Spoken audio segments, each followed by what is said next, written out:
Vlog Entertainment back again with a Power Book 4 Force review. It's episode 5. We are halfway through season 2 and what an episode we had. What's there to be had? What's there to be done? How did we feel about this one is the answer here. A lot of this episode is around the plotting of Walter Flynn's death, sadly. Yeah, I mean, let's pretty much wrap up a lot of what these kids were doing in the planning of this. So yeah, we're going to wipe him out at dinner. Oh, he's fell out with Uncle Polly. He fired him. Polly won't be there. Turns out Polly will be there, which then Fick tries to get Polly away. Back to the house in question though. What's her name? I keep forgetting the daughter's name. I had no idea. It's like Olivia, but Ophelia? No, it's not Ophelia.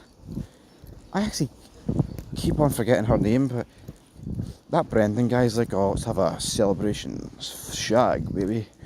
And then she jumps on top of him. And it lasts like, I mean, we're talking about 10 seconds. 2 pump chump here for Brendan. It was actually like embarrassing. I'm surprised she didn't even fucking ridicule him for it. And then she's like, oh, I can't wait to run my father's organisation. He's like, here, as long as Fick's still alive, you won't be running shit. Which I thought was pretty funny at the end of the time. You know, at least this isn't actually woke. I mean, at least, like, in real life this doesn't happen. Like, you know, men run it. I'm not saying women have never run, like, some form of criminal organisation, because, of course, it's happened at the dawn of time. But for the most part, it's men, especially like this, like, you know, proper IRA-esque things that are going on here back in Dublin. So they've hired this big sharpshooter called Big Red, and it's like, yeah, I'm not going to take this. I'm going to take this guy with a pinch of salt, because the 4 horsemen for Dublin were absolutely pathetic. I mean, I even made a separate vid on them at the end of season 1 because it was bad. They weren't up to much, man. Let's call a spade a spade. I honestly think that was like, why not keep one of them alive? Like, you know, like I talked about it in one of the last episodes. It's like, how fucking ridiculous is like the invincibility bubble around Tommy Egan? That he just wiped out like the 4 horsemen like that. It's an absolute mess in itself. It really is. You can't even fucking dispute that, folks. Like, I like this franchise and I like this show, but I think the problem for me is with a lot of it, it's like, I just don't feel like why constantly put these guys into situations that are pretty much 99.9% impossible. You know, it's like, how many times though do they meet like with a new connect, and he'll like torture them. This is a few episodes ago as well, right? It's like he threatens these people to their face. The only guy he's not really threatened is Miguel, right?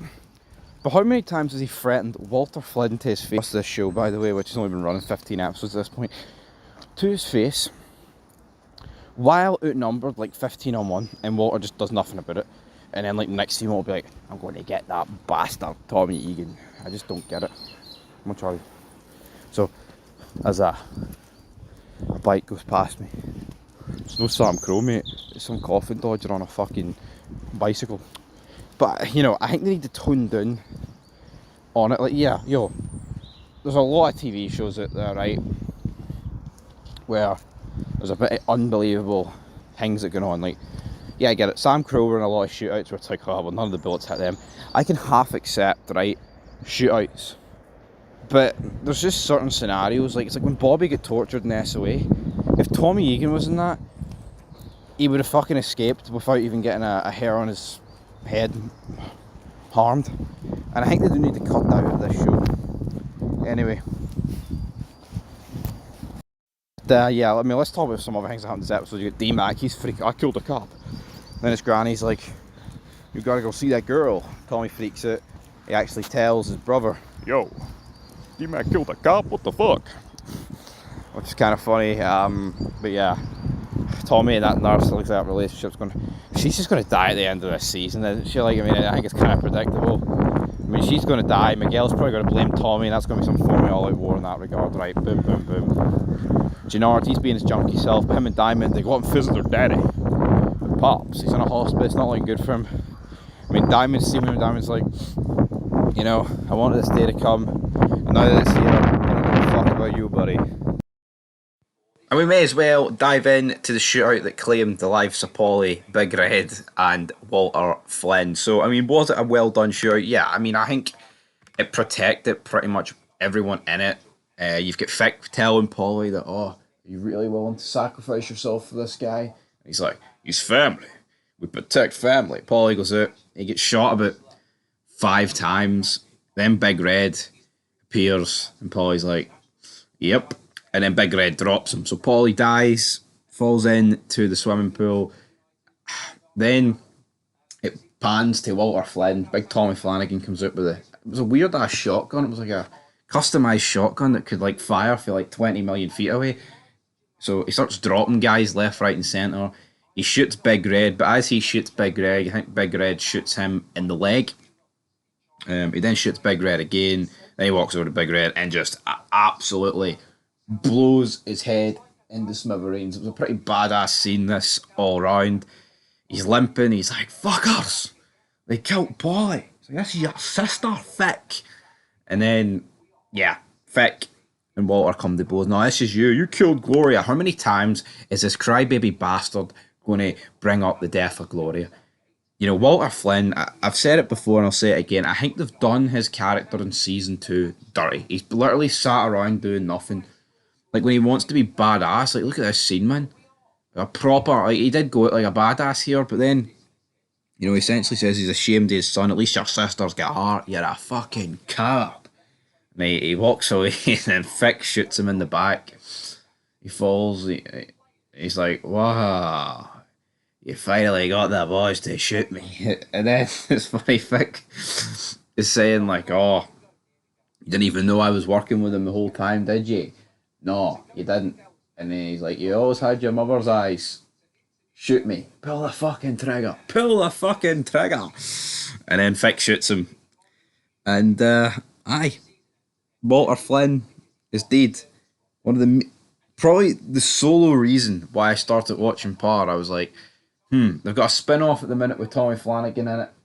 I'll be interested in that. But I remember during the summer of last year when we were covering the Mayans being on TikTok, not TikTok, Instagram, some of the Mayans account that we followed, like they post a lot of power stuff. And I remember seeing like Walter Flynn dead, and I was like, fuck's sake. So I knew he was going to die. I was hoping that I misread it, but reality is I didn't misread it. And it's actually what happened. So again, I will make a separate vid on this. Like, did they kill him off far too early? Because for me, they did. I mean, it's only 15 episodes into this, but I think in season 2 they butchered him. I have to be honest. I think they absolutely butchered him here. And season 2 is what it is. Rest in peace, Walter Flynn. Proper badass. Tommy Flanagan did a great job playing this character. Fick then goes up to the penthouse, and his sister kills Brendan because he reveals, oh, I told you should be moving the hit up to half 8. So yeah, kills him. Fick knows. Fick then goes to the police. He's like, I'll give you everything you want on my sister. I've had enough of her. I want out of this life. I made a promise to someone I'd get out of this life. I'm going to do it. So yeah, it looks like Fick's going to rat, but in order to rat, he needs to infiltrate CBI. And that's pretty much it. I mean, the rest of the other stuff happened here. Like, yeah, Gennard Diamond's father dies. Looks like Gennard's going to join CBI. Even if he has a rejoin CBI, sorry, even if he has a junkie. Then you've got them sending DMAC to some, like, you know, youth facility because he needs to lay low. You killed a cop. Who cares? You know, once, like, when Walter Flynn dies, like, the 36th minute mark in that shootout, when you've got all this stuff after it, you really need to, you know, I think the final scene of this episode probably should have been Walter Flynn being killed by Fick. But that's just my preference. Anyway, what I'm going to give this episode a 10. I really enjoyed the shootout, but I'm just not enjoying this season. It just seems like a fucking, I don't know, something off about it. I think season 1 was so much better executed. So I'll give this episode a 6 out of 10, mainly prompted up by the fact that I thought the shootout was really good. But anyway, guys, till next time, peace.